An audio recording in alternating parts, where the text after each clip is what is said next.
बाबा जी और हुजूर जी की प्यारी साध संगत जी, राधा स्वामी जी। संगत जी, आज 19 अक्टूबर को हुजूर महाराज जी ने कोलकाता की पावन धरती पर सत्संग फरमाया। हुजूर जी हमेशा की तरह आज भी समय से पहले पंडाल में पहुंच गए। शब्द अभी चल ही रहे थे कि हुजूर जी लगभग 10 मिनट पहले ही स्टेज पर विराजमान हो गए। ठीक सुबह 9:23 पर हुजूर महाराज जी ने अपने मधुर वचनों से सत्संग की शुरुआत की। आज हुजूर जी ने स्वामी जी महाराज की वही पवित्र वाणी ली जिस पर हुजूर महाराज जी अक्सर प्रेम से सत्संग फरमाते थे। मित्र तेरा कोई नहीं संगियन में क्यों पड़ा सोवे इस ठगियन में। हुजूर जी ने बड़े प्रेम से कहा, यह वाणी स्वामी जी महाराज की है और इसमें एक गहरी चेतावनी छिपी हुई है। उन्होंने समझाया कि संत महात्माओं का पूरा आधार प्रेम होता है। जब वे हमारी स्थिति को देखते हैं तो कभी स्नेह पूर्वक हमें राह दिखाते हैं तो कभी झकझोर कर हमारी आंखें खोलते हैं ताकि हम जाग सकें।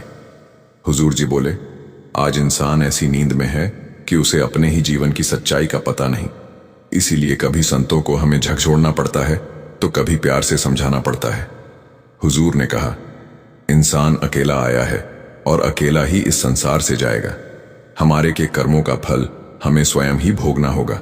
ना कोई साथ जाएगा, ना कोई हमारे कर्मों का बोझ उठा पाएगा। हुजूर जी ने आगे कहा, यह वाणी भले ही सीधी सादी लगे पर इसके भीतर संतमत का अत्यंत गहरा संदेश छिपा है। फिर वे बोले, सच्चा मित्र वही होता है जो सुख दुख में साथ खड़ा रहे, जो जीवन के अंतिम पड़ाव तक हमारा सहारा बने और हमारे असली लक्ष्य परमात्मा की प्राप्ति तक हमारा साथ निभाए। हुजूर जी ने आगे बड़ी कोमलता से कहा, हर इंसान के जीवन में दोस्त होते हैं, लेकिन सवाल यह है कि उनमें से कौन सा मित्र हमारे अंतिम क्षणों तक साथ रहता है। उन्होंने समझाया कि जब हम जन्म लेते हैं तब मोहल्ले के बच्चों से दोस्ती होती है, फिर स्कूल में नए साथी मिलते हैं, बड़े होकर काम धंधे में और भी संबंध बनते हैं। जीवन के हर पड़ाव पर कोई ना कोई नया रिश्ता जुड़ता है, परंतु जब विदा होने का समय आता है तब हर कोई पीछे रह जाता है। उस अंतिम यात्रा में हमें अकेले ही जाना पड़ता है। हुजूर जी ने बताया, महाराज जी अक्सर कहा करते थे कि रिश्ते नदी की लहरों की तरह होते हैं। एक लहर आती है तो कर्मों के अनुसार हमें जोड़ देती है और दूसरी लहर आकर उन बंधनों को तोड़ देती है। यही संसार का नियम है।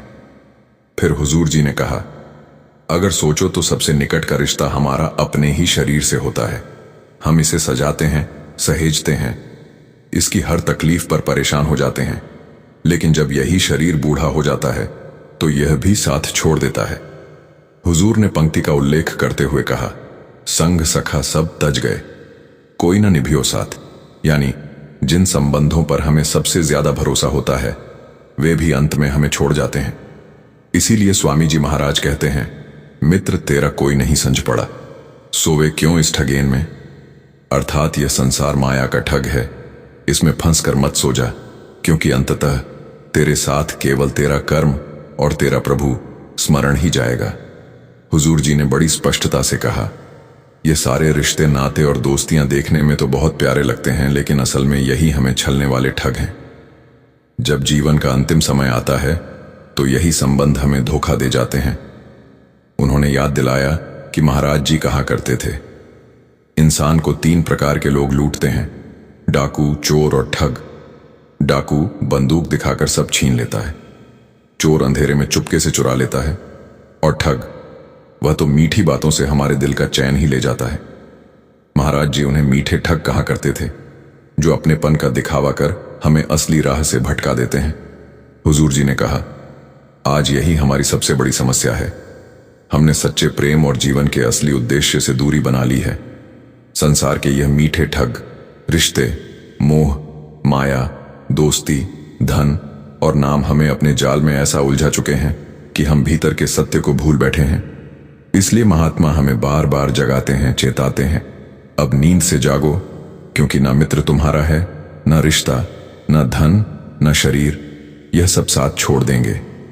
साथ केवल वही देगा जो सद्गुरु ने तुम्हारे भीतर रखा है, वह नाम, वह शक्ति जो तुम्हारे अंदर जीवित है। हुजूर जी ने समझाया कि प्राचीन काल से ही मनुष्य की प्रवृत्ति नीचे की ओर झुकती चली आ रही है। जो प्रेम पहले निर्मल और निष्कपट था, वह समय के साथ मोह का रूप ले चुका है। उन्होंने कहा, यही मोह इंसान को अंधा बना देता है, जिससे वह सही और गलत की पहचान खो बैठता है। उन्होंने उदाहरण देते हुए कहा, रामायण में कैकई जो कभी राजा दशरथ की सबसे प्रिय रानी थी, पुत्र मोह में इतनी ग्रस्त हो गई कि उसने अपने ही पति से राम जी को वनवास भेजने की जिद कर डाली। यह सब उसी अंधे मोह का परिणाम था। फिर हुजूर जी ने महाभारत का उल्लेख करते हुए कहा, वही गलती धृतराष्ट्र ने भी दोहराई। वह अपने पुत्र दुर्योधन के अधर्म को देख नहीं सका। उसके मोह ने उसकी दृष्टि को ढक लिया और यही आसक्ति अंततः पूरे वंश के विनाश का कारण बनी। वह भयानक युद्ध जिसने इतिहास को हिला दिया, दरअसल अंधे प्रेम यानी मोह की ही देन था। हुजूर जी ने कहा, आज सच्चा प्रेम संसार से लगभग विलुप्त हो चुका है। अब प्रेम के नाम पर केवल मोह बचा है और मोह के साथ हमेशा अपेक्षाएं जुड़ी होती हैं। हम हर रिश्ते में कुछ पाने की आशा रखते हैं, लेकिन जब सामने वाला वैसा नहीं करता जैसा हम सोचते हैं तो मन निराशा से भर जाता है। उन्होंने बड़ी सुंदरता से कहा, पहले प्रेम की नींव पवित्र और निर्मल थी, पर अब हमने उसे माया और स्वार्थ की दीवारों में कैद कर दिया है। बेटा पिता से उम्मीद रखता है कि वह उसकी हर इच्छा पूरी करेगा और पिता बेटे से आशा करता है कि वह उसकी हर आकांक्षा को पूरा करेगा। जब यह उम्मीदें पूरी नहीं होती तो घरों में कलह और तनाव पनपने लगता है। हुजूर जी ने आगे कहा, सास सोचती है कि नई बहू उसके बुढ़ापे का सहारा बनेगी और बहू चाहती है कि सास उसे बेटी जैसा अपनाए। लेकिन जब यह अपेक्षाएं टूटती हैं तो दोनों के बीच प्रेम की जगह दूरी और मनमुटाव ले लेता है। फिर हुजूर जी ने बड़ी गहराई से समझाया, रिश्ते हमें क्या सिखाते हैं। उन्होंने कहा, जब शिष्य अपने गुरु से सच्चा प्रेम करता है तो वही प्रेम उसे इस संसार के मोह माया के जाल से बचा लेता है। जिस मनुष्य का हृदय अपने मुर्शिद के प्रति निर्मल भक्ति से भरा होता है वह इस माया की दलदल में नहीं फंसता। हुजूर जी ने कहा, आज इंसान धन मानसान और मैं मेरा की भावनाओं में इस कदर उलझ गया है कि उसे यही जीवन का सुख लगने लगा है, लेकिन वास्तव में यही सब उसके दुखों की जड़ है। इसलिए वाणी में कहा गया है, पानी, हवा, अग्नि सब रोगी हैं। यहां तक कि माता पिता, परिवार और संबंधी सभी को रोगी कहा गया है, क्योंकि वे भी माया के बंधन में जकड़े हुए हैं। यही कारण है कि इस वाणी को चेतावनी का शब्द कहा गया है, जो जगाने के लिए बोली गई है। फिर हुजूर जी ने वाणी का उदाहरण देते हुए कहा, रोगी सब संसार उन्होंने समझाया। जो स्वयं रोगी है वह किसी और को स्वस्थ कैसे कर सकता है? यही तो इस संसार की सच्चाई है। उन्होंने आगे बहुत सुंदर ढंग से समझाया, यह संसार एक रंगमंच की तरह है जहां हर इंसान अपना अपना किरदार निभा रहा है। कोई राजा बना है, कोई गरीब, कोई पिता, कोई पुत्र, पर हर कोई इस नाटक में इतना खो गया है कि अपनी असली पहचान ही भूल बैठा है। हुजूर जी बोले, इस नाटक का निर्देशक स्वयं परमपिता परमेश्वर है। वही तय करता है कि किसे कब मंच पर आना है और कब उसे वापस बुला लेना है, पर इंसान यह सोचकर जीता है कि वह यहां सदा रहेगा, जबकि सत्य इसके बिल्कुल विपरीत है। फिर हुजूर जी ने वाणी की पंक्ति सुनाई, राम गयो रावण गयो जाको बहु परिवार। उन्होंने कहा, जब श्री राम जैसे अवतार और रावण जैसे सामर्थ्यवान पुरुष भी इस संसार से चले गए तो सोचो कौन है जो यहां सदा ठहर सकता है। यह संसार केवल एक भ्रम है, एक सपना जो जागते हुए देखा जा रहा है। जो इस माया को सत्य मान बैठा है वही दुख में जी रहा है, और जो इसे खेल समझ गया वही वास्तव में मुक्त है। हुजूर जी ने आगे कहा, जो वास्तव में शाश्वत है, जो कभी नहीं मिटता, वह केवल नाम है। वही शब्द है, नाम ही हमारा सच्चा साथी है, जो हर जन्म में, हर परिस्थिति में हमारे साथ रहता है। बाकी सब तो अस्थाई है। उन्होंने आगे समझाया, इसलिए प्रेम करो, लेकिन वह प्रेम सत्संग से जुड़ा हुआ हो, क्योंकि सत्संग ही वह स्थान है जहां कोई दिखावा नहीं, कोई भ्रम नहीं। वहां केवल सत्य की बात होती है। संत महात्माओं के अपने अनुभवों पर आधारित ज्ञान साझा किया जाता है। फिर हुजूर जी ने हल्की उदासी के साथ कहा, अफसोस की बात यह है कि आज हमारा सत्संग के प्रति दृष्टिकोण ही बदल गया है।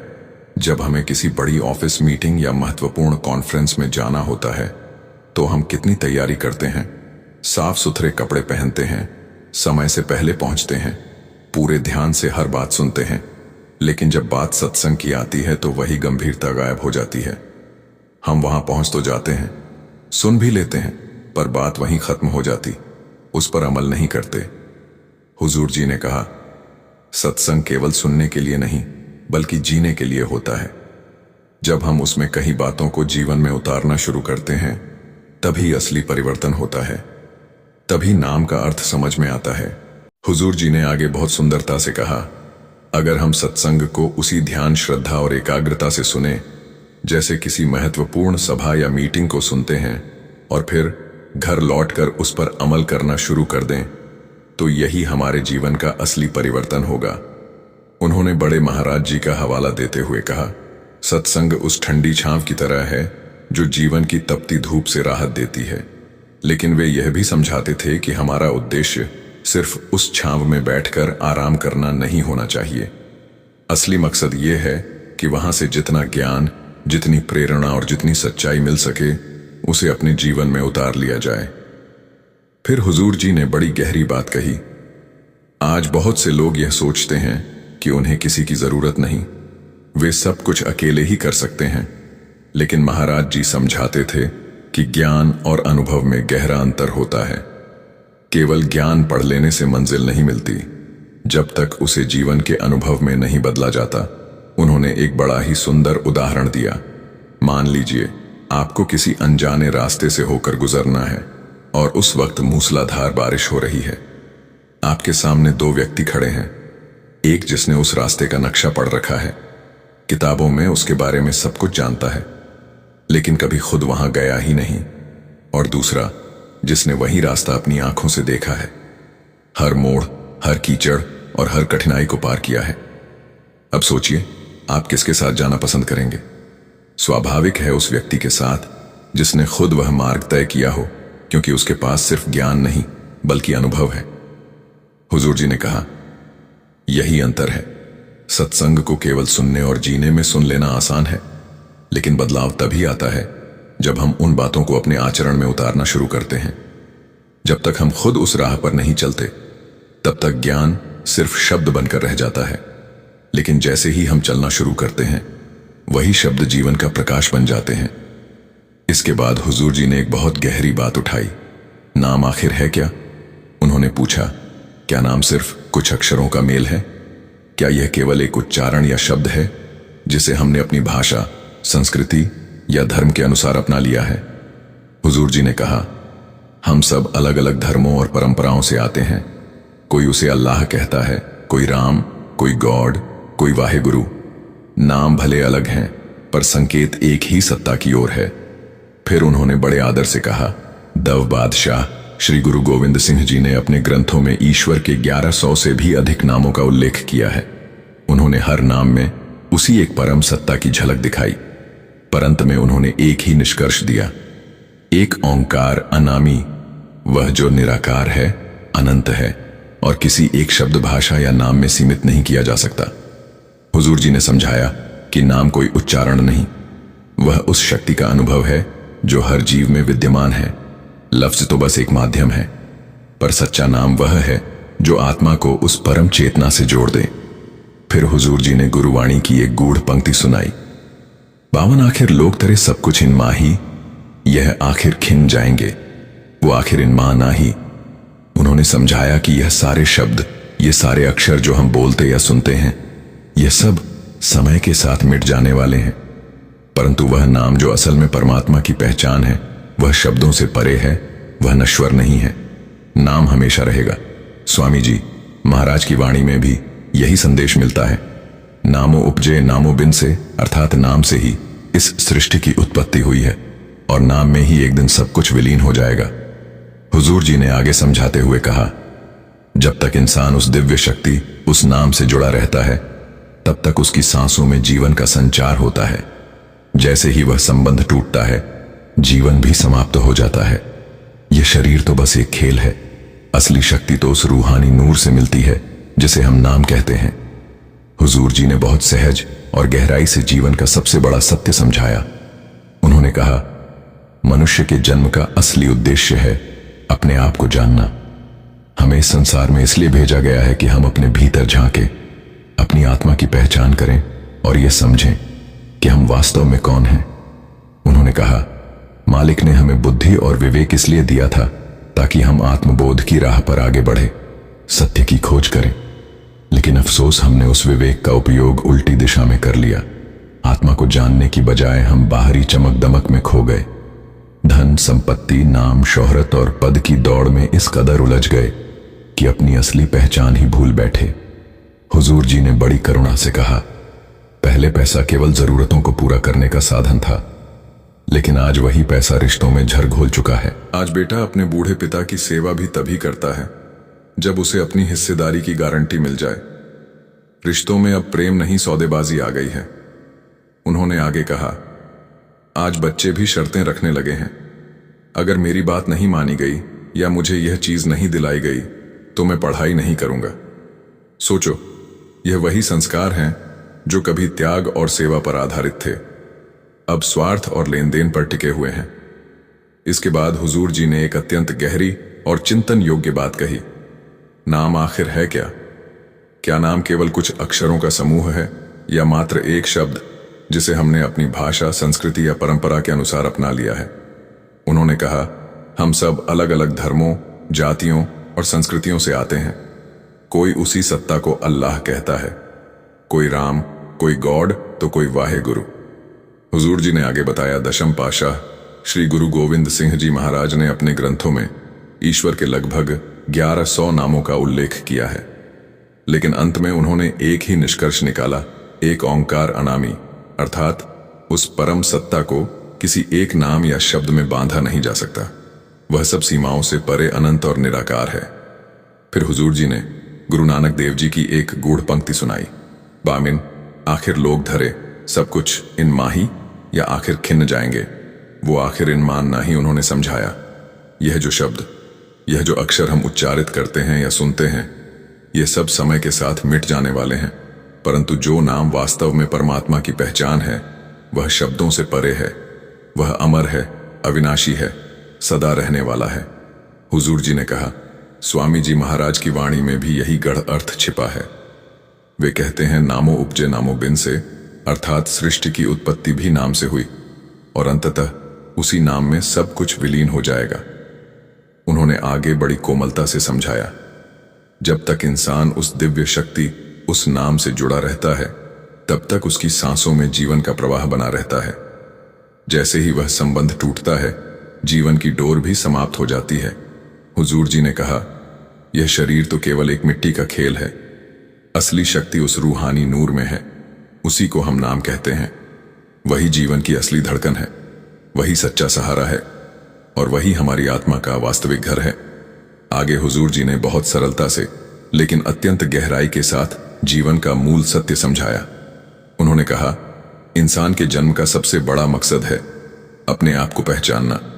हमें इस धरती पर इसलिए भेजा गया है कि हम अपने भीतर झांके, अपनी आत्मा का परिचय प्राप्त करें और यह जाने कि वास्तव में हम कौन हैं।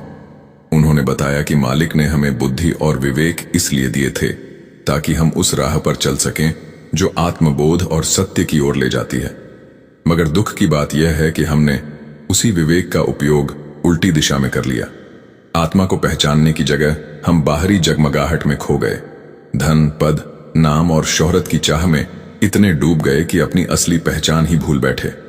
हुजूर जी ने बहुत करुणा से कहा, पहले पैसा केवल जरूरतें पूरी करने का जरिया था, पर आज वही पैसा रिश्तों की नींव हिला चुका है।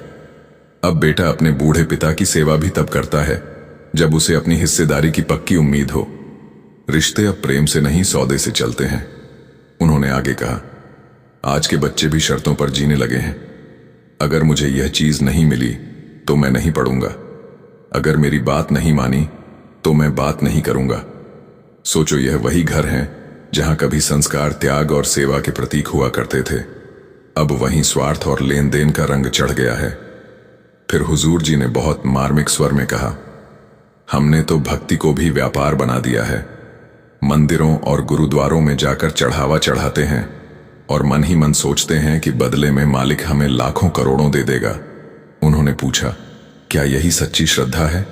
क्या हम सच में उस परमात्मा से सौदा कर रहे हैं, उस अनंत शक्ति से जिसने बिना मांगे ही हमें सब कुछ दे दिया और आज हम उसी से कुछ पाने की उम्मीद में भक्ति का भी हिसाब लगाने लगे हैं। क्या यही इंसान होने का अर्थ है? हुजूर जी ने कहा, भक्ति का अर्थ मांगना नहीं, समर्पण है। जब हम सच्चे मन से झुकते हैं तब मालिक देता नहीं बल्कि खुद को दे देता है, और वही पल है जब आत्मा अपने असली घर की ओर लौटने लगती है। हुजूर जी ने आगे समझाया कि जब धन हमारी जरूरतों से बढ़ने लगता है तो उसके साथ एक और चीज जन्म लेती है, अहंकार। और यही अहंकार धीरे धीरे मन में तनाव का रूप ले लेता है, वही तनाव जो हमारी मानसिक शांति को भीतर से खा जाता है। उन्होंने कहा, जैसे जैसे धन बढ़ता है वैसे वैसे मन में डर भी बढ़ने लगता है, कहीं टैक्स की जांच ना पड़ जाए, कहीं चोरी ना हो जाए, कहीं जो सालों की मेहनत से जोड़ा है वह पल भर में ना छीन जाए। यही चिंता और असुरक्षा इंसान के जीवन में बेचैनी और असंतुलन का कारण बनती है। शरीर बीमार पड़ जाता है और मन कभी शांत नहीं रहता। हुजूर जी ने स्पष्ट कहा, धन जीवन की सुविधाएं खरीद सकता है लेकिन शांति नहीं।